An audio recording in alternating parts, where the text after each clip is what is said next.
Polytechnic के सभी subject सबसे सरल और आसान भाषा में पढ़ने के लिए हमारे चैनल को सब्सक्राइब करें और साथ ही बेल आइकन को भी ऑन करें ताकि आपको सारे अपडेट मिलते रहें।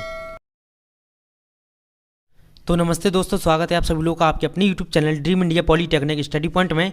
आज का हमारा वीडियो लेक्चर है मशीन सेकंड का और आज हम अपना सेकंड यूनिट जो कि स्टार्ट करेंगे जिसका नाम है सिंगल फेस मोटर। ठीक, जो आप देख सकते हैं अपनी बुक में।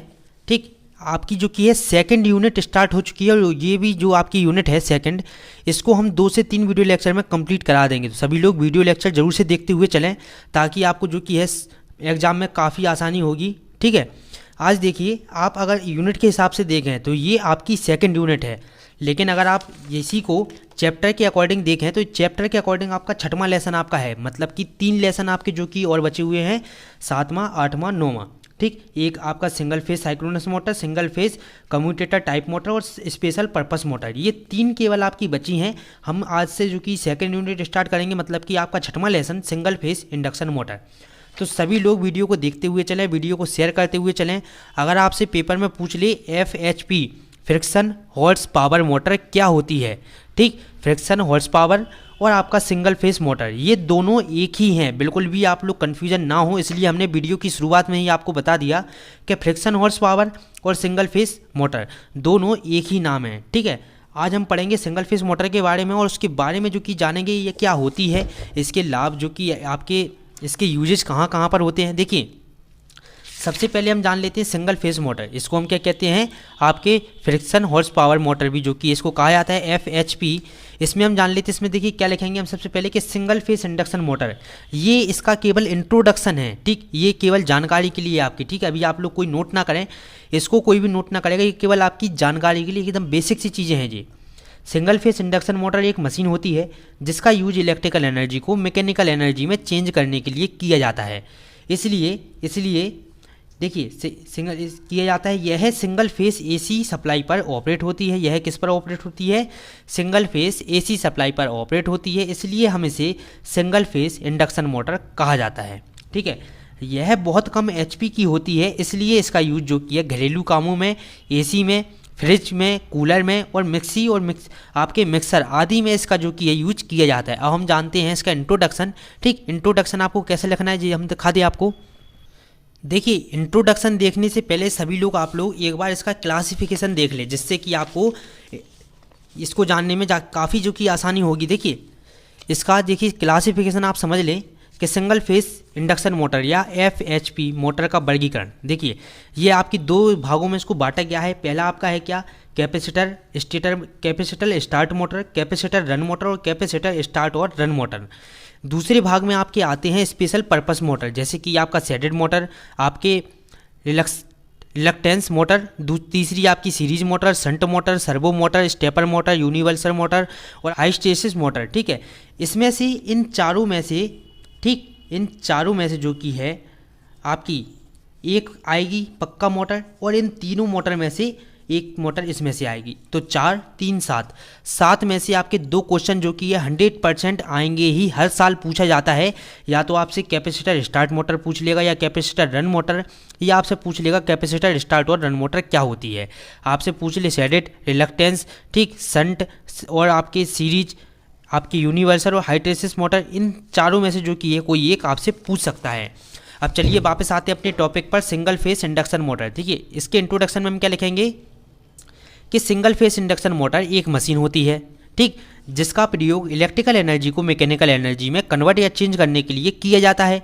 यह machine single phase AC supply पर ऑपरेट होती है, इसलिए इसे सिंगल फेस इंडक्शन मोटर कहते हैं। देखिए, सिंगल फेस इंडक्शन मोटर बहुत कम HP की होती है, इसलिए इसे घरेलू कामों में अधिक यूज किया जाता है, जैसे कि AC, फ्रिज, कूलर, मिक्सी और आपके मिक्सर, पंखे आदि में। ठीक है, ये आपको जो हम पढ़ा चुके हैं वही चीज़ है। ठीक, देखिए, इस मोटर के घूमने वाले भाग को किसी भी प्रकार की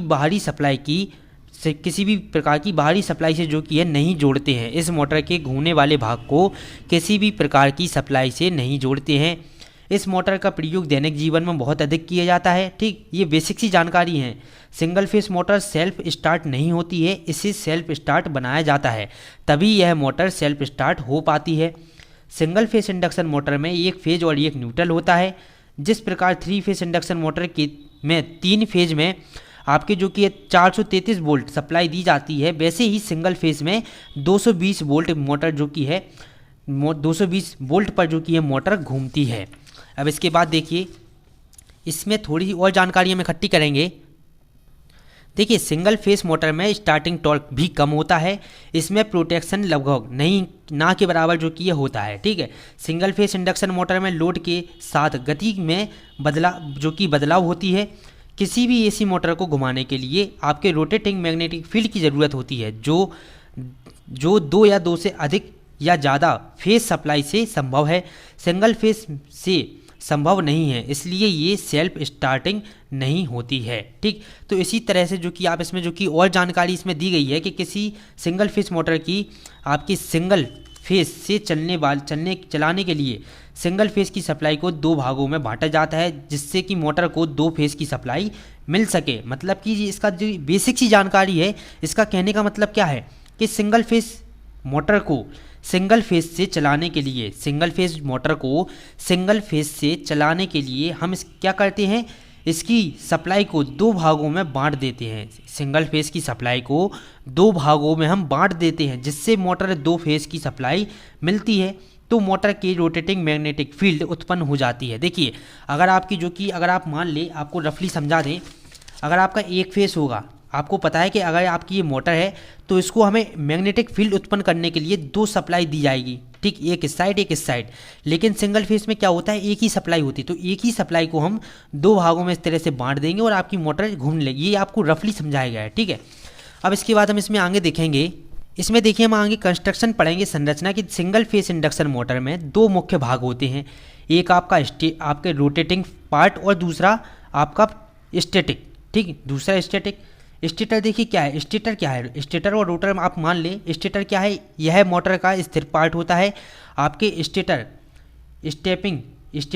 स्टेपिंग से बनी लैमिनेटेड संरचना होती है, जिसकी वजह से दूसरे आयरन आपके जो कि है लॉस कम होती है। आयरन लॉस जो कि है क्या होता है, कम होती है। आपके स्टेपिंग आपकी सिलिकॉन स्टील से बनी होती है, जो कि हाइस्टेरेसिस लॉस को कम कर देती है। इस प्रकार की या इस मोटर के स्टेटर पर केवल 1 या 2 सिंगल फेस बाइंडिंग होती है। आप इस तरह से जो कि इसका चित्र बना सकते हैं स्टेटर का। इसके बाद देखिए इसमें हम आगे लिखेंगे कि इसमें 2 बाइंडिंग होती है। इसमें क्या 2 बाइंडिंग होती है, जिसे मेन बाइंडिंग व ऑक्सिलरी बाइंडिंग कहा जाता है। इसकी आपकी स्टेटर बाइंडिंग से 4 तार निकलकर आपके टर्मिनल बासर में आते हैं। मेन वाइंडिंग से सप्लाई दी जाती है और ऑक्सिलरी वाइंडिंग के साथ एक कैपेसिटर कनेक्ट किया जाता है। ठीक, ऑक्सिलरी के साथ क्या कहते हैं, एक कैपेसिटर कनेक्ट किया जाता है। अब इसके बाद रोटर को आप समझ लीजिए। देखिए इस मोटर का रोटर आपके केज टाइप होता है। इस मोटर का रोटर जो कि है रोटर केज टाइप होता है। रोटर के स्लॉट में कॉपर या एल्यूमिनियम के बार का प्रयोग किया जाता है, मतलब इसको भरने के लिए, जो कि आपकी आइसोलेटेड नहीं होता है। बार को आपके कंडक्टिविटी रिंग की सहायता से शॉर्ट कर दिया जाता है। यह पूरे संरचना केज की तरह दिखता है। देखिए बार एक दूसरे के लिए आपके परमानेंट रूप से शॉर्ट होते हैं, इसलिए पूरे रोटर का आपके रेजिस्टेंस बहुत कम होता है। देखिए स्टेटर और रोटर के बीच आपकी इक्वल गैप रखा जाता है। ठीक, तो इस तरह से आप इसका जो कि रोटर का डायग्राम बना सकते हैं। कि इस तरह से आप जो कि इसका डायग्राम देख सकते हैं। 2 pole single phase induction motor का डायग्राम आपका ये रहा। ठीक है, देखिए ये आपकी क्या है, आपकी 1 फेस एसी सप्लाई है। ये है आपका सिंगल फेस स्टेटर वाइंडिंग, ये है स्क्वायर गेज रोटर और ये है सिंगल आपका सॉफ्ट। ठीक है, अब इसके बाद देखिए इसकी हम वर्किंग जान लेते हैं। कि हम जानते हैं कि मोटरिंग क्रिया के लिए 2 फ्लक्स उपलब्ध होना आवश्यक होता है। 2 फ्लक्स आपके होना चाहिए, जो कि एक दूसरे के साथ संपर्क टॉर्क उत्पन्न करते हैं। सिंगल फेस एसी मोटर में single phase AC supply stator winding को दी जाती है। स्टेटर वाइंडिंग एक अल्टरनेटर आपके करंट को प्रवाहित करता है, जो फ्लक्स को उत्पन्न करता है, और यह फ्लक्स मेन फ्लक्स कहलाता है। अब यह फ्लक्स रोटर कंडक्टर के साथ लिंक करता है और रोटर के ईएमएफ उत्पन्न हो जाता है। इससे क्या होता है, इसमें भी एक अन्य फ्लक्स उत्पन्न होता है। दूसरे फ्लक्स इंड्यूस ईएमएफ के कारण आपका इंडक्शन सिद्धांत के अनुसार उत्पन्न होता है। क्या होता है, इंडक्शन सिद्धांत के अनुसार उत्पन्न होता है। सिंगल फेज सप्लाई देने के बाद आपके पल्सेटिंग मैग्नेटिक फील्ड उत्पन्न होती है जो रोटर इनर्टिया के कारण रोटेट नहीं करता है और सेल्फ स्टार्ट नहीं होता है। इसके लिए जो कि है डबल आपकी रिवॉल्विंग फील्ड थ्योरी को समझना पड़ता है। ठीक, किसको समझना पड़ता है, डबल आपके रिवॉल्विंग फील्ड थ्योरी को जो कि हमको समझना पड़ता है। अब देखिए, सबसे पहले तो आप इसकी पल्सेटिंग मैग्नेटिक फील्ड अगर आप बनाना चाहें तो उसको बनाएं, वरना इसको ना बनाएं। अब कैरेक्टरिस्टिक हम इसको समझते हैं। देखिए, इसकी दक्षता कम होती है। ठीक, इसकी दक्षता क्या होती है, कम होती है। शक्ति गुणक बहुत कम होता है इसका, समान लोड के लिए दक्षता कम होती है। स्पीड आपकी रेगुलेशन कमज़ोर होती है और टॉर्क जो कि है कम टॉर्क उत्पन्न होता है। सेल्फ स्टार्ट नहीं होती है और आपकी मेंटेनेंस व संरचना इसकी सरल होती है। ठीक है, अब इसके बाद एप्लीकेशन इसका कहाँ कहाँ पर यूज हम कर सकते हैं। तो देखिए, एसी में, फ्रिज में, मिक्सर में, वैक्यूम क्लीनर में, पंखे में, आपका सिलाई मशीन में और आपके शेविंग मशीन और आपके हेयर ड्रायर में आदि सभी जगहों पर जो कि ये सिंगल फेज इंडक्शन मोटर का उपयोग किया जाता है। अब इसके बाद हम समझेंगे। अब देखिए, अगला टॉपिक हमारा आता है slip phase induction motor. Slip phase induction motor, अब इसके बारे में भी हम जानते हैं कि ये होता क्या है। देखिए, इसके बारे में केवल इंट्रोडक्शन पढ़ेंगे कि यह सिंगल फेज इंडक्शन मोटर का ही एक प्रकार है। आपकी मतलब जो स्लिप फेज इंडक्शन मोटर है वही आपकी जो कि है सिंगल फेज इंडक्शन मोटर का एक प्रकार है। ठीक है, यह भी जो कि इलेक्ट्रिकल एनर्जी को मैकेनिकल एनर्जी में चेंज करता है। इसको रेजिस्टेंस स्टार्ट इंडक्शन मोटर भी कहा जाता है। मतलब कि स्लिप फेज इंडक्शन मोटर का दूसरा नाम क्या है, आपका रेजिस्टेंस स्टार्ट इंडक्शन मोटर। ठीक है, अब इसके बाद देखिए, हम इसको चित्र के माध्यम से जो कि ये समझते हैं।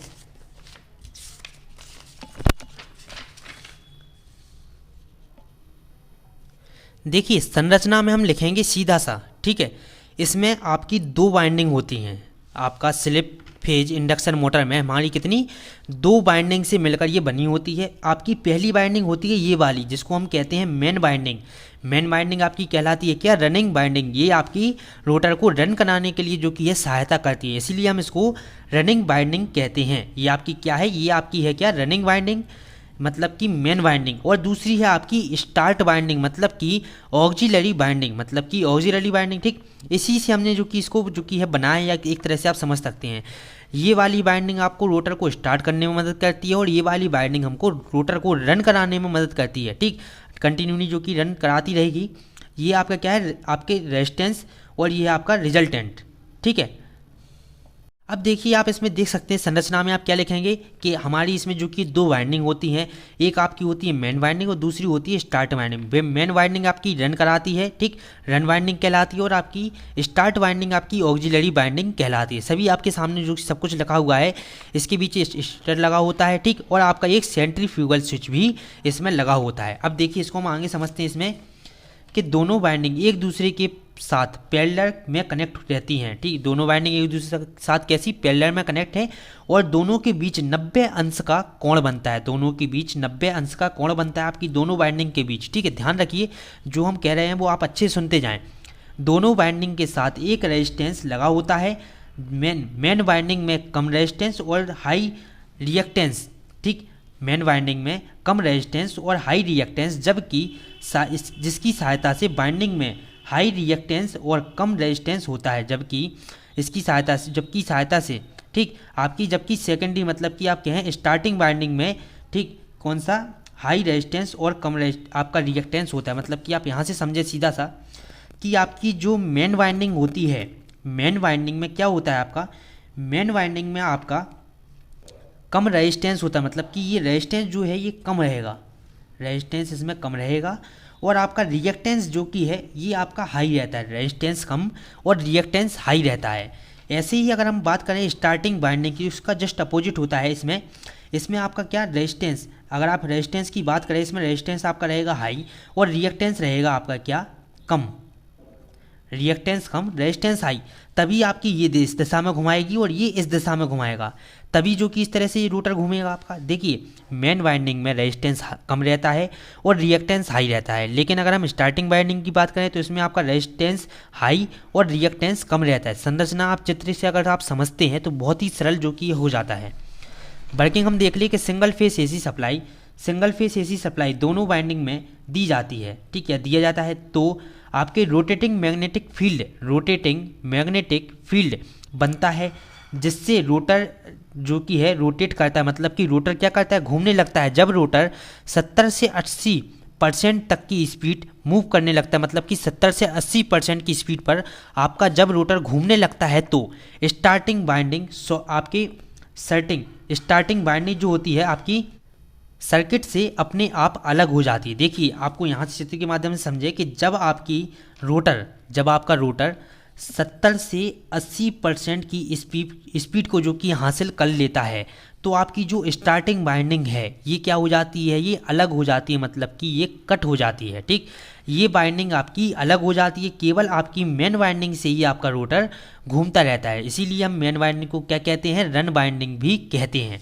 ठीक, एक बार और आप समझें कि सिंगल फेस एसी सप्लाई दोनों बाइंडिंग को दी जाती है तो रोटेटिंग मैग्नेटिक फील्ड बनता है। जब रोटर आपका 70 से 80% हासिल कर लेता है तो ये आपकी जो कि है स्टार्टिंग बाइंडिंग आपकी सर्किट से अलग हो जाती है और मेन बाइंडिंग पर जो कि आपका रोटर घूमता रहता है। देखिए इसके आगे हम पढ़ेंगे।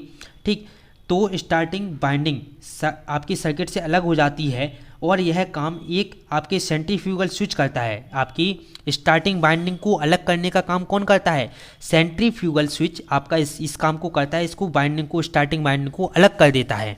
ठीक है, यह एक ऐसे स्विच होता है जो कि स्टार्टिंग टाइम में स्टेटर आपकी स्टार्टिंग बाइंडिंग को मोटर सर्किट से कनेक्ट रखता है और मोटर की स्टार्टिंग के बाद ओपन होकर आपकी स्टार्टिंग बाइंडिंग को मोटर सर्किट से बाहर कर देता है। देखिए आपका जो सेंट्रीफ्यूगल स्विच का काम बताया गया है यहाँ पर, सेंट्रीफ्यूगल स्विच क्या करता है, जब आपका रोटर शुरुआती स्पीड पकड़ता है तो ये इसको जो कि है आपकी ओपन मतलब कि चालू रखती है स्टार्टिंग बाइंडिंग को, लेकिन जैसे ही रोटर आपका 70 से 80% हासिल कर लेता है स्पीड तो ये सेंट्रीफ्यूगल स्विच ओपन हो जाता है, जिससे कि आपकी स्टार्टिंग बाइंडिंग अलग हो जाती है सर्किट से। ठीक, यही चीज़ जो कि यहाँ पर समझाई गई है।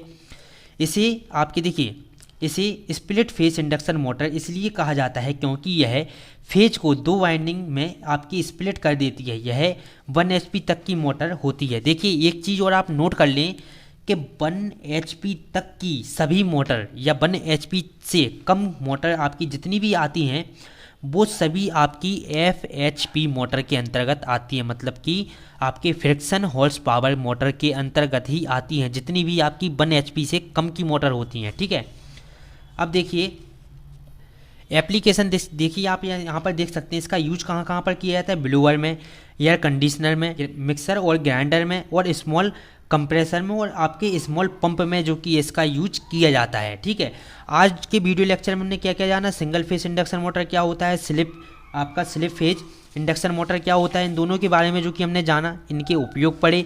अगले वीडियो लेक्चर में हम पढ़ेंगे कैपेसिटर स्टार्ट इंडक्शन मोटर और आपका capacitor run start induction motor, capacitor start और रन इंडक्शन मोटर और भी आपकी जितनी भी मोटर बची हुई हैं हम आपके अगले वीडियो लेक्चर में इसको कवर कर लेंगे। ठीक है, तो बिल्कुल भी आप लोग परेशान ना हो, जल्दी ही आपका जो कि है मशीन का भी सिलेबस ख़त्म करा दिया जाएगा। आपका स्विच गियर का PLC का सिलेबस जो कि है कंप्लीट हो चुका है, मशीन का भी सिलेबस बहुत ही जल्दी आपका कंप्लीट हो जाएगा। ठीक है, तो बिल्कुल भी परेशान ना हो, आपके पेपर जो कि है जनवरी के लास्ट तक ख़त्म हो जाएंगे। ठीक है, तो अब आप लोगों के पास ज़्यादा समय नहीं बचा हुआ है। जिन दोस्तों ने अभी तक पढ़ाई करना शुरू नहीं किया उनको आप वीडियो शेयर करें ताकि वो लोग भी पढ़ाई करना शुरू कर सकें। ठीक है, तो चलिए अब मिलते हैं अगली वीडियो लेक्चर में। नमस्ते। पॉलीटेक्निक के सभी सब्जेक्ट सबसे सरल और आसान भाषा में पढ़ने के लिए हमारे चैनल को सब्सक्राइब करें और साथ ही बेल आइकन को भी ऑन करें ताकि आपको सारे अपडेट मिलते रहें।